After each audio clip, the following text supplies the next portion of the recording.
বিসমিল্লাহির রহমানির রহিম। সবাইকে স্বাগত জানাচ্ছি ভিসা প্রফেসরের আজকের এই ভিডিওতে। সবাইকে বিজয় দিবসের রক্তিম শুভেচ্ছা। আশা করছি সবাই ভালো আছেন এবং সুস্থ আছেন আপনাদের দোয়ার বরকতে এবং আপনাদের দোয়ায় আলহামদুলিল্লাহ আমরা ভালো আছি আল্লাহর রহমতে। আজকে আমরা যে দেশটি নিয়ে আলোচনা করব সেটি হচ্ছে যে ইউরোপের সেনজেনভুক্ত দেশ স্লোভেনিয়া নিয়ে। হ্যাঁ দর্শক, আপনারা যারা স্লোভেনিয়া যেতে চান তারা আমাদের এখানে আসতে পারেন এবং আমরা ইনশাল্লাহ আপনাদের স্লোভেনিয়া ভিসা জোগাড় করে পাঠিয়ে দিতে পারবো স্লোভেনিয়া। ইউরোপের সেনজেনভুক্ত যে কোনো দেশে ঢোকার পর যে সুবিধাটুকু পাওয়া যায় সেটি হচ্ছে যে সে দেশে টিআরসি কার্ড পাওয়ার পরে আপনি কিন্তু সেনজেনভুক্ত অন্য যে দেশগুলো রয়েছে সেই সব দেশে ট্রাভেল করতে পারবেন। তবে আপনি যদি অন্য দেশে কাজ করতে চান সেক্ষেত্রে সে দেশের ওয়ার্ক পারমিট জোগাড় করতে হবে, তাহলে আপনাকে ইলিগালি কাজ করতে হবে এবং সেটি নিশ্চয়ই আপনার জন্য সুবিধাজনক হবে না। তো দর্শক, আজকে আলোচনা করবো স্লোভেনিয়া আপনারা কি করে যাবেন, এখানে কি কি সুযোগ সুবিধা রয়েছে, বেতন ভাতা কি কি ডকুমেন্ট লাগবে, খরচ কি হতে পারে, সব বিস্তারিত তুলে ধরবো, সাথেই থাকো।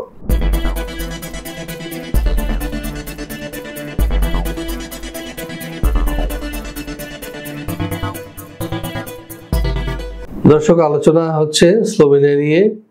যারা আমাদের চ্যানেলে নতুন দর্শক, চলুন দেখে আসি কেমন দেশ এই স্লোভেনিয়া। মধ্য ইউরোপের দেশ স্লোভেনিয়ার প্রাতিষ্ঠানিক নাম দ্য রিপাবলিক অব স্লোভেনিয়া। এর পশ্চিমে রয়েছে ইতালি, উত্তরে অস্ট্রিয়া, উত্তর পূর্বে হাঙ্গেরি, দক্ষিণ পূর্বে ক্রোয়েশিয়া এবং দক্ষিণ পশ্চিমে আড্রিয়াটিক সাগর। স্লোভেনিয়া পাহাড় ও বন সমৃদ্ধ একটি দেশ। মোট আয়তন 20,771 বর্গ কিলোমিটার এবং জনসংখ্যা 2.1 মিলিয়ন। এর আগে এটি ছিল যুগোস্লাভিয়ার একটি অংশ। 1991 সালের 25 জুন সর্বপ্রথম কোনো রাষ্ট্র হিসেবে স্লোভেনিয়া যুগোস্লাভিয়ার জোট থেকে বের হয়ে আসে এবং নিজেদের স্বাধীন ও সার্বভৌম রাষ্ট্র হিসেবে ঘোষণা করে।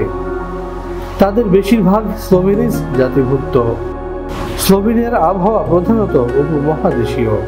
লুবলিয়ানা দেশটির রাজধানী ও সর্ববৃহৎ শহর। 2002 সালে জরিপ মতে স্লোভেনিয়া মুসলমানের সংখ্যা 47,824, যা মোট জনসংখ্যার শতকরা 2.4 ভাগ। দর্শক, আমরা দেখে আসলাম কেমন দেশ এই স্লোভেনিয়া। এবার আমরা যেটি জানার চেষ্টা করবো সেটি হচ্ছে যে স্লোভেনিয়ায় বর্তমানে কি ধরনের কাজ পাওয়া যাচ্ছে। চলুন দেখে আসি একটি ভিডিও প্রতিবেদন। ইউরোপের সেনজেনভুক্ত দেশসমূহে যেতে চাইলে অনেকের কাছে প্রথম পছন্দ স্লোভেনিয়া, কেননা এখনো এখানে খুব বেশি বাইরের মানুষ নেই।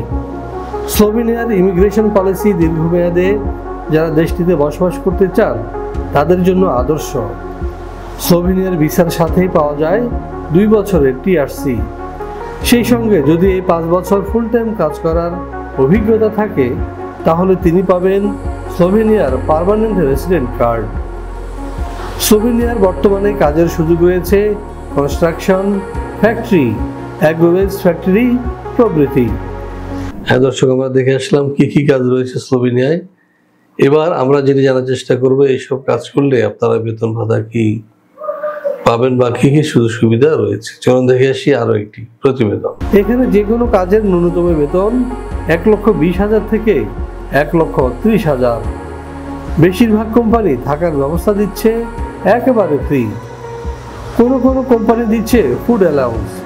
এছাড়াও পাওয়া যাবে স্লোভেনিয়ার শ্রম আইন অনুযায়ী সুযোগ সুবিধা। দর্শক, জেনে আসলাম কি কি সুযোগ সুবিধা রয়েছে স্লোভেনিয়ায়। এবার প্রশ্ন হচ্ছে যে স্লোভেনিয়া যেতে আপনার ডকুমেন্ট বা কাগজপত্র কি লাগবে। চলুন দেখে আসি একটি প্রতিবেদন। 18 থেকে 45 বছর বয়সী যে কোনো বাংলাদেশি নাগরিক যেতে পারবেন স্লোভেনিয়ায়, তবে তিনি হবেন অপরাধমুক্ত এবং সুস্বাস্থ্যের অধিকারী। স্লোভেনিয়ার ওয়ার্ক পারমিট ভিসা পেতে আপনার প্রয়োজন হবে ছবি, পাসপোর্ট, এনআইডি, জন্ম নিবন্ধন, শিক্ষাগত যোগ্যতা সনদ, কাজের অভিজ্ঞতা সনদ, সিভি অথবা বায়োডাটা। ইংরেজির পাশাপাশি যদি স্লোভাক ভাষা জানা থাকে তাহলে আপনার ভিসা ঠেকায় কে। হ্যাঁ দর্শক, দেখে আসলাম কি কি কাগজপত্র লাগবে স্লোভেনিয়া যেতে। এখন প্রশ্ন হচ্ছে যে এখানে যেতে আপনার খরচ কি হতে পারে। দর্শক, আপনারা যদি আমাদের মাধ্যমে যেতে চান আপনার টোটাল খরচ হবে 12.5 লাখ টাকা। এবং আপনার পাসপোর্টের সাথে দিতে হবে 1 লাখ টাকা, ওয়ার্ক পারমিট আসলে 2 লাখ টাকা এবং বাকিটা ভিসা হওয়ার পর। এবং কোনো কারণে যদি আপনার ভিসা না হয় পুরো টাকাটা আপনি ফেরত পাবেন। আর আমাদের সাথে আপনার যে লেনদেন হবে সেখানে কিন্তু আমরা যেটি করবো সেটি হচ্ছে যে 300 টাকার স্ট্যাম্প এগ্রিমেন্ট হবে এবং আপনাকে মানি রিসিপ্ট দেওয়া হবে। আপনার টাকা খোয়া যাওয়ার কোনো সম্ভাবনা নেই। তো দর্শক, যারা আমাদের অফিসে আসতে চান তাহলে পাশে দেন নাম্বারে ফোন দিন অথবা সরাসরি চলে আসুন আমাদের অফিসে। আমাদের অফিসের ঠিকানা হাউস 67 রোড 5 বেরুলবাড্ডা ডিআইটি প্রজেক্ট ঢাকা। এছাড়াও গুগলে সার্চ দিয়ে ভিসা প্রপোজাল লিখলে আপনারা কিন্তু আমাদের ঠিকানা ফোন নাম্বার পাবেন এবং গুগল ম্যাপ পাবেন, সেটি ফলো করেও কিন্তু আপনারা আসতে পারবেন আমাদের অফিসে। আমাদের অফিস আবারও বলছি DIT project Madhya Badda house 67 road 5 দোতলা। তো দর্শক, আপনাদের সবাইকে ভিসা প্রপোজালের 1 কাপ চায়ের দাওয়াত জানিয়ে এবং আমাদের চ্যানেলটি সাবস্ক্রাইব করার আমন্ত্রণ জানিয়ে শেষ করবো আজকের এই ভিডিও। সবাই ভালো থাকবেন এবং সুস্থ থাকবেন, নিরাপদে থাকবেন। আল্লাহ হাফেজ।